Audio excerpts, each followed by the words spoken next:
So, eto na nga. Good morning. Nag-almusal ako ng tinolang manok. Ayan ang kanilang ulam. Pinalalamig ko. Pero, merong bantay sa lakay na hindi makapag-antay ang kanyang pagkain. Kain ka na? Diba? Kita mo yun? Sinong gutom na? Opo naman yung gutom na yan si Eddie Boy na yan. Kawawa naman. Nagpapawa. Kawawa naman yan. Mga tabi ko. Kakain na daw siya.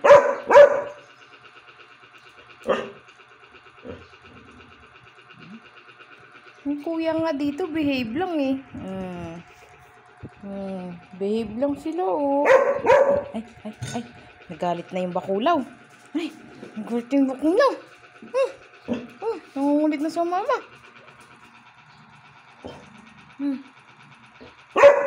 Galit na yan oh. Gutom na. Kala mo na. Pinalalamig lang po yung pagkain. Wait lang. Maupo lang, maupo. Good boy naman pala eh. Maupo lang.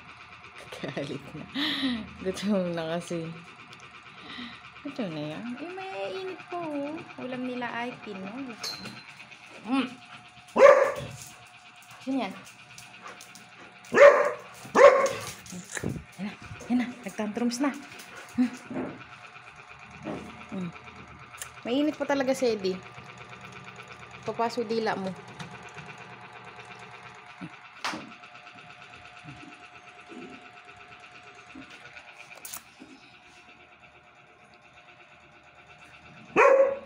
Kuya nga, behave lang oh.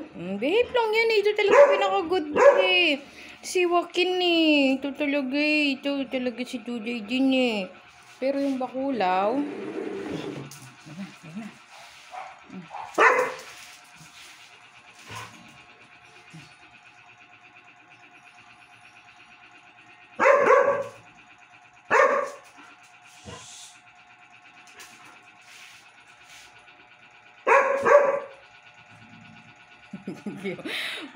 mainit pa nga.